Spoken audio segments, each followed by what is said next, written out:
Stop scrolling, jangan skip video ini kalau kamu masih peduli sama nasib negara ini, atau seenggaknya peduli sama harga gorengan yang bakal kamu makan besok. Kalian sadar gak sih, Sumatera itu bukan lagi kebanjiran tapi sedang tenggelam. Lebih dari 1000 nyawa melayang, 4 kampung hilang dari peta, dan kerusakan infrastrukturnya sudah sepanjang Pulau Jawa. Tapi ini yang bikin aku merinding dan marah banget. Di saat rakyat mati tertimbun, pejabat kita malah sibuk bilang kayu-kayu raksasa yang hanyut itu cuma pohon tua yang lapuk. Bohong. Di video ini aku nggak cuma bakal tunjukin seberapa mengerikan kiamat kecil di Sumatera, tapi aku akan bongkar satu data rahasia yang mungkin bikin video ini bisa di take down. Data tentang siapa pemilik asli lahan hutan di titik nol bencana ini. Sebuah nama besar yang terafiliasi langsung. Siapkan mental kalian karena apa yang kita bahas itu menyakitkan.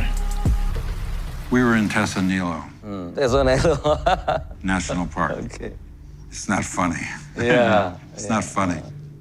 Jujur tanganku gemetaran pas ngetik skrip nih. Sedih, gila, campur aduk. Saat ini rasanya tuh rakyat bantu rakyat. Dah itu aja. Rasanya seperti itu. Buat kalian yang belum kebayang seberapa parahnya skalanya, coba dengerin analogi ini. Wilayah Sumatera yang terdampak banjir itu kalau ditarik garis lurus dari Aceh sampai Sumbar, panjangnya itu kurang lebih sepanjang Pulau Jawa. Bayangkan wilayah sepanjang Pulau Jawa hancur barengan. Ada 46 kabupaten lumpuh, 1,5 juta orang terdampak. Bahkan Gubernur Aceh, Pak Musakir Manaf, pas konferensi pers suaranya mulai gemetar. Beliau bilang ini kayak tsunami kedua, dan 4 kampung di Aceh yang dilaporkan hilang disapu banjir. Hilang benar-benar lenyap dari peta. Trauma 2004 yang berusaha dikubur sekarang bangkit lagi. Malam itu 4 kampung juga tahu entah kemana. Jadi Aceh sekarang tsunami kedua, Pak. Inilah tugas kita untuk melayani mereka yang dampak. Bukan cuma Sumatera, negara tetangga kayak Thailand dan Malaysia juga kena. Total di kawasan ini ada 1.100 lebih korban jiwa. Ini kiamat kecil teman-teman. Tapi pertanyaannya, kenapa bisa separah ini? Secara sains emang ada anomali. Ada 2 siklon tropis muncul barengan, siklon Senyar dan siklon Koto. Ini aneh, karena harusnya siklon nggak muncul sedekat sama garis khatulistiwa. Jadi jarang banget ada langsung 2 siklon. Tapi gara-gara krisis iklim, laut memanas, jadilah monster ini. Curah hujan di Kota Lang saat tembus 350 mm sehari. Di Berewen 411 mm. Itu hujan jatah 1,5 bulan ditumpahin dalam 1 hari. Ya berasanya kayak langit lagi bocor. Tapi yang paling besar, hujan deras nggak bakal jadi pembunuh massal kalau hutannya sehat. Faktanya hutan di hulu yang harusnya jadi spon penyerap air sekarang gundul. Ya kan kalian lihat video kayu-kayu gelondongan raksasa yang hanyut ngehantam rumah warga. Itu ribuan jumlahnya. Dan konyolnya, pejabat Kementerian Kehutanan kayak dikutip dari Kompas bilangnya, oh itu kayu dari pohon tua yang lapuk kan, illegal logging.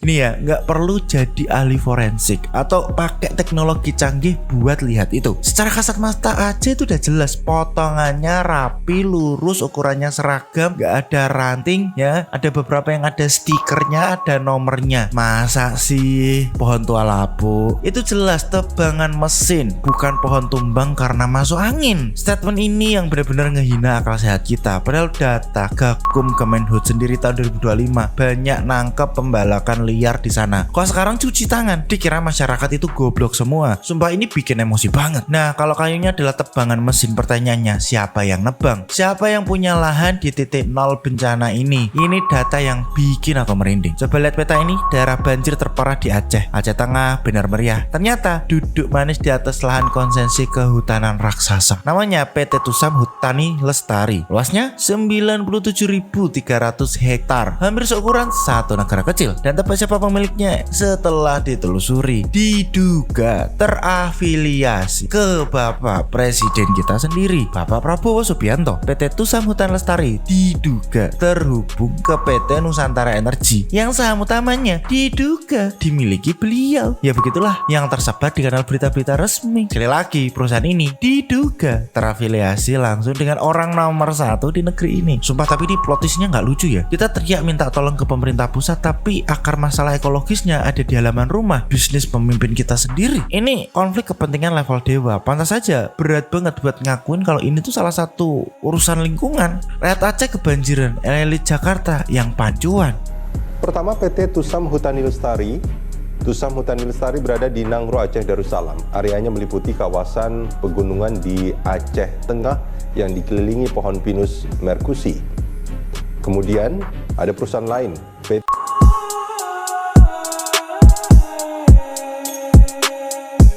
Terus kenapa statusnya belum bencana nasional? Padahal syarat sudah terpenuhi semua, korban banyak, lintas provinsi, Pemda lumpuh total. Tapi kepala BNPN bilang masih bisa ditangani provinsi. Mungkin loh ya pemerintah nggak punya anggaran, atau anggaran habis buat program yang strategis yang lain yang jauh lebih penting, atau takut investor kabur kalau diumumin bencana nasional. Yang bikin sakit hati lihat kelakuan pejabat yang turun ke sana, semua necis, muka-muka penghuni surga yang turun ke neraka bencana cuma buat foto-foto.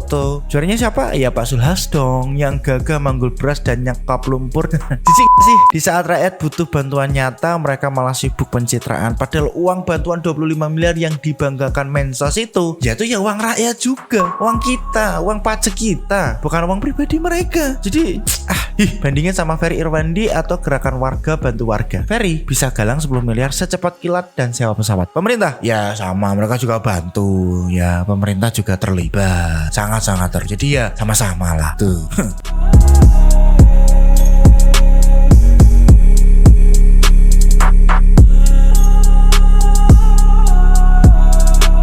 Benar kata Ronald Reagan, pemerintah bukan solusi, pemerintah adalah sumber masalahnya. Kondisi ini ngingetin aku sama kejadian Harrison Ford marah-marah ke Menhub soal Tesonilu. Ingat kan? Dia dulu ngamuk karena hutan konservasi gajah jadi kebun sawit. Pemerintah janji nertipin, tapi nyatanya zang, malah pos jaganya yang dirusak warga. Gajah-gajah mati, habitat hancur. Kalau logikanya sawit juga pohon karena ada daunnya, mending nanam toge sekalian. Toge juga ada daunnya.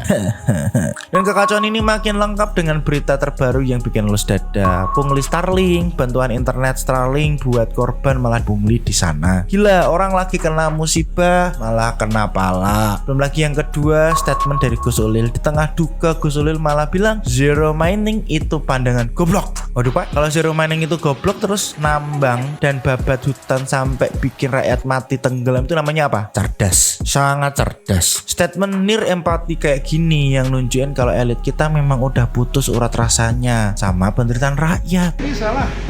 Jadi kalau ada orang kok pandangannya zero mining, bagi saya itu goblok. Tapi kalau Zero mining ya sama sekali nggak ada penambangan, itu bagi saya goblok. Teman-teman, di tengah perdebatan dan saling salah-salahan ini ada ratusan ribu saudara kita yang butuh makan dan minum di sana. Mereka nggak peduli status bencana nasional mau provinsi, kecamatan, semuanya nggak peduli. Mereka cuma butuh hidup. Aku juga mau nitip pesan buat pemerintah pusat, jangan main-main lah sama rasa sakit hati rakyat Sumatera. Bayangkan skenario ini, gimana kalau saking kecewanya Sumatera stop kirim sawit, karet dan energi ke Jawa? Apa kita harus nunggu Jawa gelap gulita dan harga gorengan jadi 50.000 baru kita sadar kalau bencana di Sumatera? Itu ya masalah kita juga. Pak Presiden tetapkan bencana nasional, akui kesalahan pengelolaan hutan. Kayu sudah terpotong rapi, ada stiker di kayu gelondongan itu. Kalau murni alam, masa sih sampai stiker-stikernya nempel? Jangan biarkan rakyat merasa sendirian. Ya waktu ngerjain konten ini nggak tahu kenapa penuh emosi. Maaf kalau agak banyak marah-marahnya, tapi siapa yang nggak marah dengan situasi seperti ini? Tulis pendapat kalian tentang hal ini di kolom komentar. Jangan lupa untuk like, share, dan subscribe karena dunia ini terlalu absurd kalau nggak kita bahas dengan nalar. Terima kasih udah nonton, dan ini Relung Nalar.